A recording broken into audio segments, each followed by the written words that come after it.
If I had to pick only 3 stretches to do every single day to gain flexibility fast, well, here's the 3 I would do. And the best part about this is you're gonna stretch your hamstrings, your hip flexors, your glutes, the sides of your core. You're gonna stretch and strengthen your spine. You're gonna stretch and strengthen your upper body and your shoulders and everything in just these 3 stretches. So follow along and stretch with me, okay? The first one is a straddle side bend. And I'm gonna show you the variation on the floor. You can also do this while sitting on a cushion because for some people, this is already a challenging stretch. So if you need to, put some cushions underneath you or sit on a very low chair and follow along with me. You're gonna start by bringing your legs out as wide as you feel comfortable while still trying to maintain a good posture. So what does that mean? If I'm sitting in this position and my back starts to round like this, then I don't have good posture. And instead what I wanna do is I wanna bring my belly button between my thighs and my head nice and tall. If I can't do that, stick something underneath your butt that lifts your butt off the ground and it'll make it a little bit easier for you, okay? Now in this position, what I want you to do is I want you to place one hand on the ground in front of your knee, and the other hand goes overhead with the thumb pointed backwards, like this.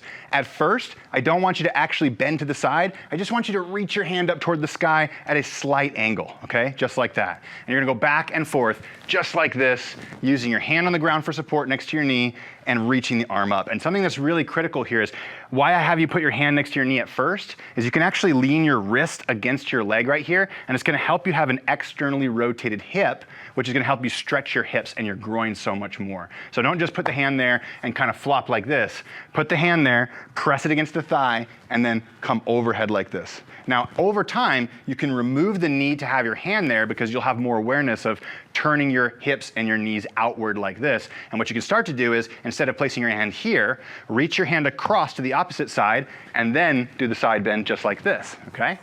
So just like this from side to side. By the way, you can follow along with me as I show you these and pick the variation that feels like the right fit for you. Over time, you can keep reaching, and this time what I wanna do is I wanna see if I can get my elbow to the ground and keep reaching as far as I can with my opposite arm. So I'll go elbow to the ground and I'll reach with the opposite arm, and then I'll go the other side, elbow to the ground and I'll reach with the opposite arm. And how do we gauge if we're gaining more flexibility? Well, at first our hand was here, then our hand was here, then our elbow's here. The next step is, can we touch our opposite toe with our hands? So when we're going across the body, the elbow comes down, and now can we reach all the way over and tap our toe and come up and come over to the other side just like this. Now, if you're tight in the groin or in the midsection or in the shoulders, this could take a long time to get here, but this stretch should be done every single day for at least 1 to 2 minutes, okay?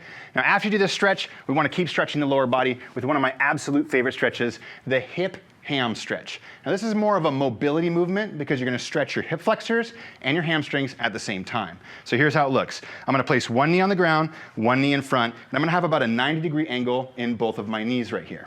Now, if you need to, you can put a pillow underneath your knee. I want your bottom knee to feel really comfortable. And don't worry, I'll show you a different way to do this too that's more comfortable if you have knee pain in this position. Turn your hips forward, tuck your pelvis, and what you're gonna do is bring your body forward until you feel a nice deep stretch through your hip flexor right here, okay? And really it's important, twist your hip forward, squeeze your glutes in this position until you feel that nice deep stretch, okay? And then we're gonna press into this front heel, come back, lift the toes towards the nose, and I'm gonna bring my belly button towards my thigh. I don't wanna worry about rounding my back like this. Instead, I'm just thinking about, can I bow forward from the hips, bring my belly button towards my thigh until I feel a big stretch here. So just back and forth like this. I go exhale here, a nice relaxing exhale, big inhale, and then exhale again. Back and forth, just like this, slow and controlled. You could do about 10 repetitions on this side, and then you could switch and do about 10 repetitions on this side. Usually should take you about a minute or to a minute and a half to do 10 nice, slow and controlled repetitions. Now, if this is too much for you, can't come to a kneeling position, that's totally okay. What we can do instead is this. Grab onto the back of a chair, put your other foot on a chair like this, and what you'll do is you'll bring your body forward, just like we did before, and what you're trying to do here is tilt your pelvis and feel that same stretch through the hip flexor like this, and then press through this front heel, and you can do your hip ham stretch just like this on a chair instead of all the way down on the floor, okay? So make sure you do a minute at least on the left, a minute at least on the right, or 10 very slow and controlled repetitions, and that's gonna make your body feel so much better. Okay, the last one I'm gonna show you is one that I think everybody should be doing. It's the up-down dog, and I'll show you the floor variation, but don't worry, stay tuned because I'm gonna show you a different variation if this is way too challenging for you. So for the up-down dog, we wanna start in a plank position, just like this. Then we wanna squeeze our glutes, turn our elbow pits forward like this, pull our shoulder blades back and down, and look up at the sky. We only want to go as far as you feel comfortable. If you have bad back, maybe it's just a tiny, tiny, tiny bit, okay? We don't have to come all the way down, all right? Now, we can push back to the downward dog position. What I like to think about here is, can I bring my belly button to my thighs, like this?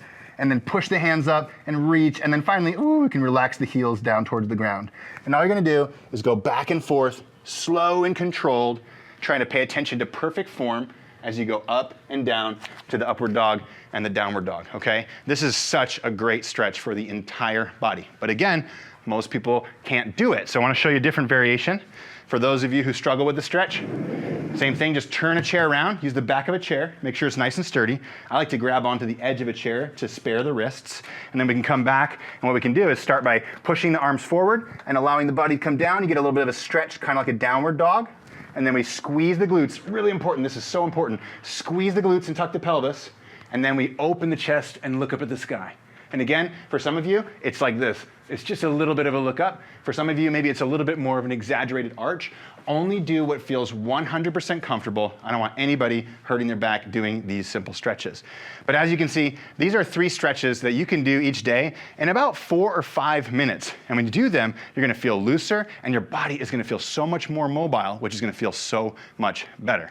And by the way, there's a lot more stretches that will help you feel so much better, and some movements that will help you gain strength and flexibility at the same time, so you can finally do the things that you want to do again. And if you want us to build you a 10-minute customized routine with all of the right movements and all of the right stretches to help you feel good in your body again, well, all you got to do is click the link below and we'll help you out.